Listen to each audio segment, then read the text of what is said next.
So today we're looking at a classic Blur track. Great guitar part to learn, very challenging to play. Graham Coxon, in my opinion, one of the best guitarists in the country, certainly for his kind of music. Often does some very creative and unusual things with his songwriting. So let's go straight into the intro of the song, which if you know the record well, you'll remember starts with a kind of...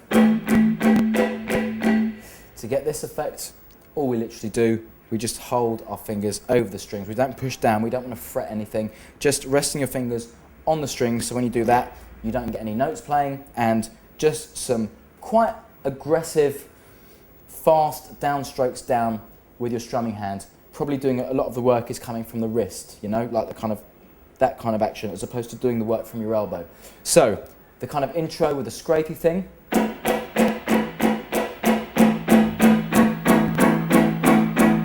And notice there, I'm kind of holding the strings down around the 12th fret to kind of get the E starting to ring about. And then we go into the main intro, which I'm sure you remember is something like... So let's break this whole intro section down and show you exactly what we're doing. Well, the hard part is getting up to these notes up here and sliding back down to the chord and keeping the whole thing in time. You've got to move really quickly. The actual chords themselves are quite simple. It's using a fifth shape, so in the case of the first position, A5. And we're sliding up and down to the A5 from the 12th fret, which is E. So using the same shape, an E5, as we slide it up there. And to illustrate that, slowly, we're doing something like this.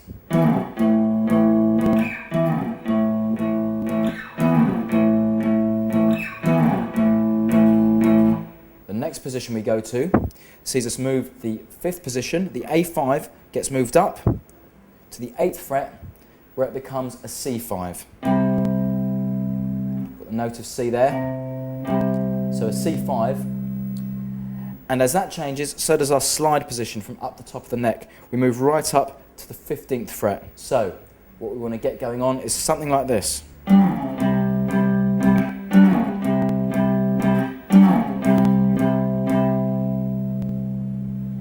Then our fourth position takes us down, again with the same finger position on the chord, down to F, giving us a chord of F5. And we slide down to that chord of F5 from C5.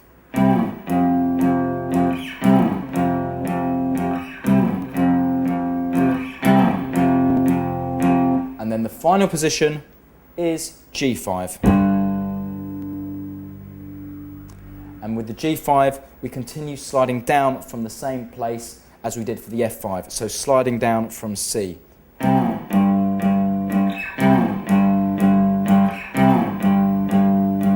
Okay, and then right at the end of that, to get us into the bit where the rest of the instruments kick in, the drum and the bass kicks in, we have two normal chords, or more kind of conventional chords, which is a B flat major, going down to an A major. So let's put that all together. We're going to play it through quite slowly so we can concentrate on getting the positions right first before we worry too much about getting the tempo right. So I'll count you in, we'll play it through, all those different positions. If you don't feel confident playing it through yet, just watch me do it, stop the video, rewind it, go through it as many times as you like. So starting from the top, here we go. 1, 2, 3, 4.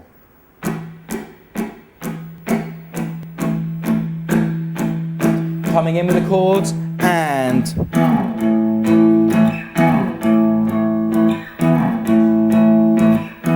the vocals come in, the Beetlebum vocal, changing to the C,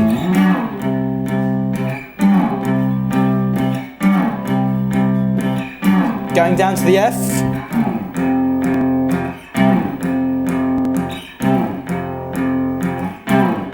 and to the G. Now to the B flat to the A, B flat, A. Now of course, when you get confident with it, you want to be aiming for something a little bit more like this.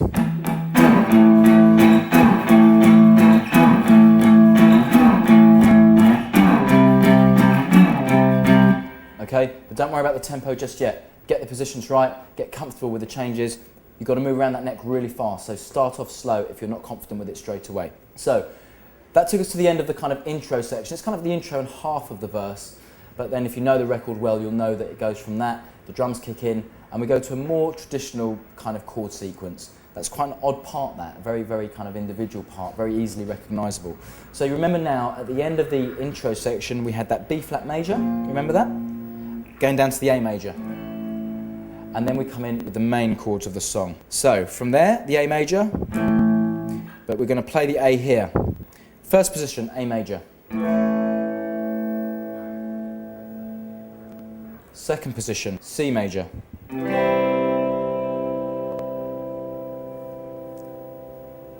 Next position, F major.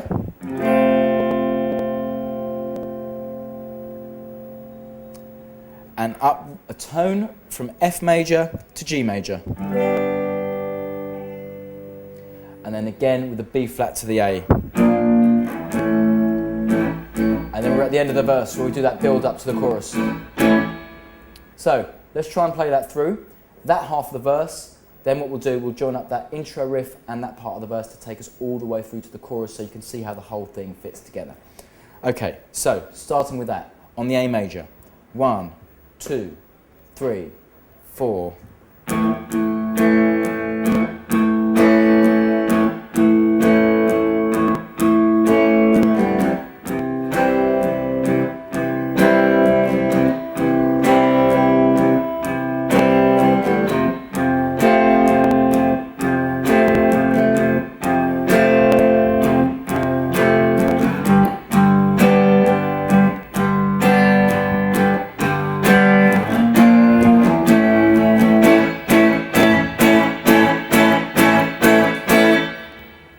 At that point, the vocal comes in, and when she lets me slip away, and we're in the chorus. So again, I'm playing this all through quite slowly so we can really see what's going on. But remember, you can listen to the track, and once you get confident, start playing it along at a similar tempo to the record. So let's start again from the top. We'll leave this out for now. We'll go straight into the where the vocal comes in, so when Beetlebum comes in. So counting you in, 1, 2, 3, 4.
Okay, so you got the intro and the verse to Beetlebum.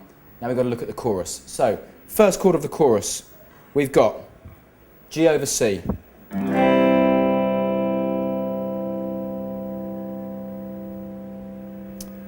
Second position for the chorus, B minor.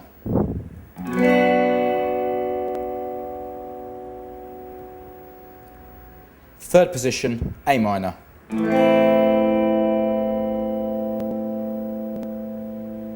Going to our fourth position, F major.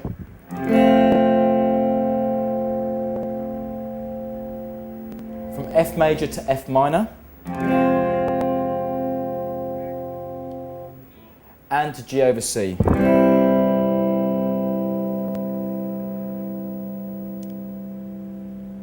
Then back to B minor. A minor again. F major. A minor again, F major,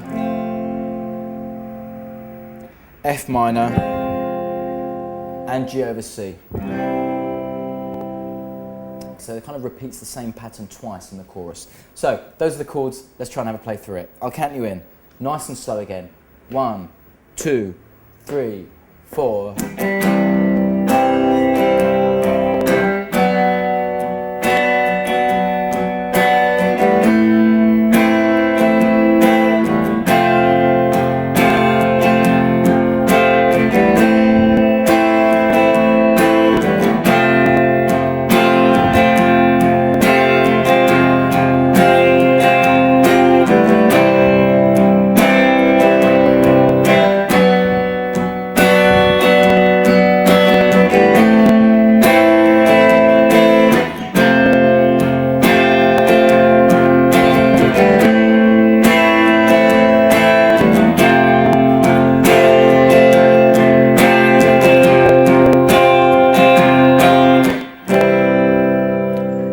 Go back to the riff.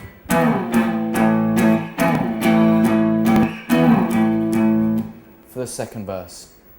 So, there you've got the verse, the intro kind of riff section, and the chorus. We've got one more little section to look out for, which is the kind of outro section, the bit when the lyrics are going, he's on, he's on, he's on it. And it's just repeating that line again and again, keeps repeating that line, chords that change under it. So, the way those chords changes go are the following. We've got A major, C major, F major, G major, and up to that B flat, and then we get the section repeating through again. So let's just play you through that one more time. This is probably the easiest part of the song. Not many changes, nothing too fast. So let's have a play through. I'll count you in.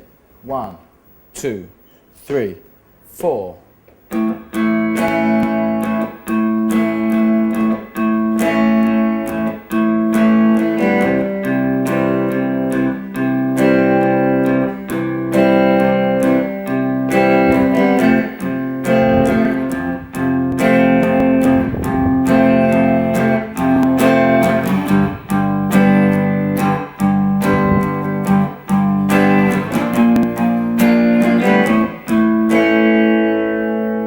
At that point where I'm on A again now, that is the start of it again. So we go from that B flat back to A, and when we go back to that A, we start the whole section again, and you can cycle that as many times as you like. On the record, it cycles through for quite a while, and I think the whole thing sort of fades out. So there you've got the intro, verse, chorus, and outro chords to Beetlebum by Blur.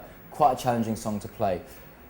A lot of kind of interesting little strumming techniques and subtle little strumming techniques that are going on. So let's just take a quick look at those. Remember we talked briefly about the beginning where we had this kind of thing happening.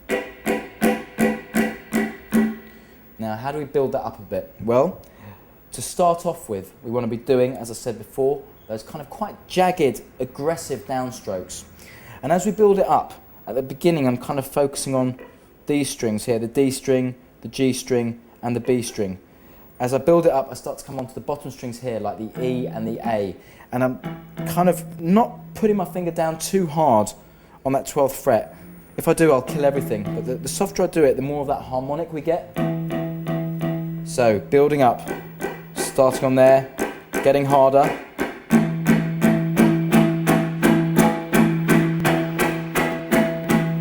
After that, we've got the riff.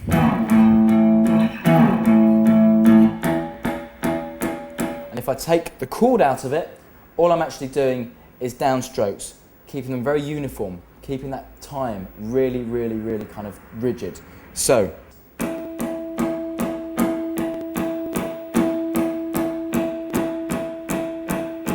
And that rhythm you can maintain throughout that whole of the intro. So from.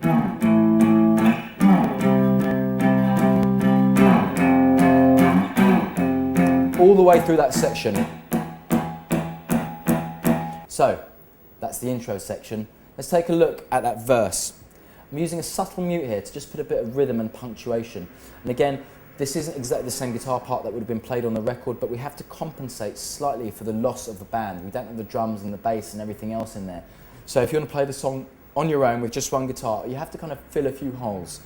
So, for that verse.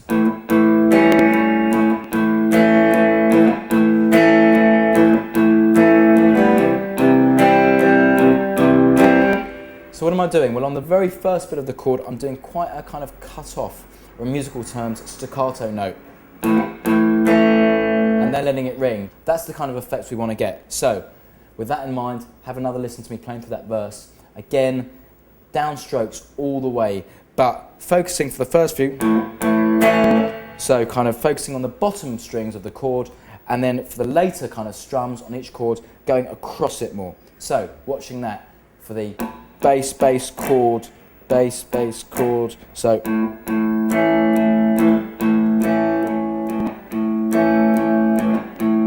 And what am I doing to get that staccato ring? Well, I'm kind of, rather than doing a full mute with my palm, with this part of my hand, I'm just using this bit of my finger to bring it down and stop the note sounding. So, see that?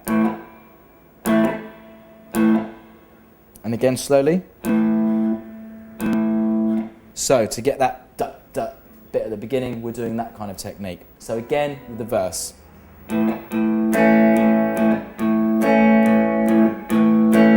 Carrying that through to the C.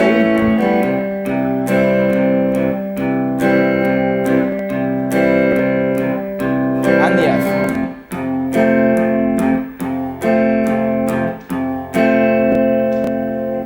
And so on through the verse. So remember, before we go in the chorus, we've got that very distinctive sound that comes in, that kind of brings the chorus in. Now, to do that, it's quite simple. You just want to be quite, again, not aggressive is probably the wrong word, but quite bold, really strong. It's really got to stick out that bit. And we kind of got our fingers, I've got my fingers on the chord. Remember, we've got the C over G as our first chord of the chorus. So I've kind of got my fingers in position, ready to push down and make that chord. I'm just holding them on the strings so the strings don't actually sound. So we've got that chicka that comes in, and then an open, more strummy style for the chorus, mixing the upstrokes and the downstrokes. So from the chorus, 1, 2, 3, 4.